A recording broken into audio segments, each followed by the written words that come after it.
Father is continuing his treatment and physical therapy at the Gemelli Hospital. As his condition remains stable, the Pope has been able to join via video the Lenten spiritual exercises taking place at the Vatican. EWTN Vatican journalist Bénédicte Cedergren has more. Members of the Roman Curia, the departments that assist the Pope in governing the Church, are gathering for spiritual exercises at the Vatican this week. This year, the Lenten retreat is also for lay employees, as well as the officials of the Curia.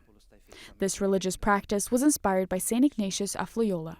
During the 1520s, the saint began writing about the emotions that overtook him, feelings of gratitude and anguish, consolation and sadness.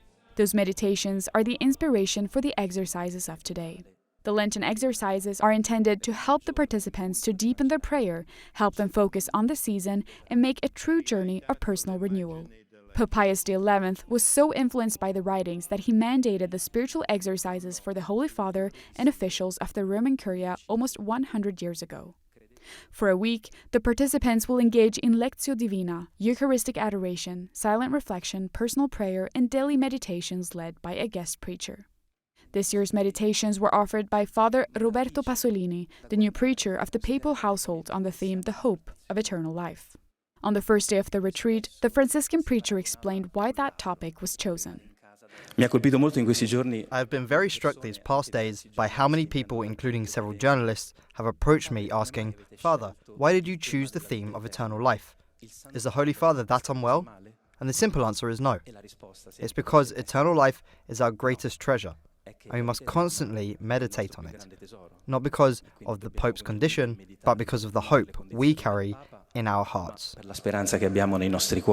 Because of his hospitalization, Pope Francis has not been able to physically participate in the spiritual exercises with the rest of the Roman Curia. But in his written Angelus address on Sunday, the Pope stressed that he was joining the participants on the retreat spiritually and following it via video link.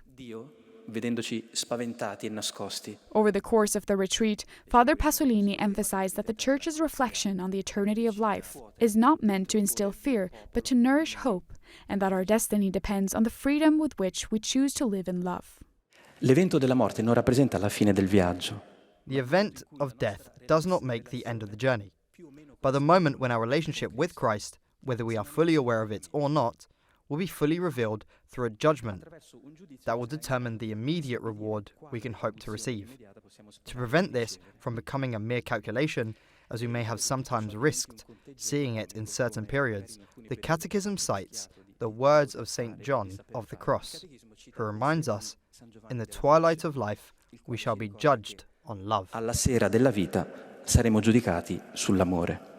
Father Pasolini stressed that the resurrection of Christ, the promise of eternal life for all, is the hope, essence, and summit of the Christian faith proclaimed by the Council of Nicaea. He highlighted the need for believers to rediscover the value and beauty of eternal life, especially during the holy year of the Jubilee and amidst the Holy Father's current suffering. The retreat will conclude on Friday, which will mark 1 month since the Pope's hospitalization. In Rome, Bénédicte Cedergren, EWTN News Nightly.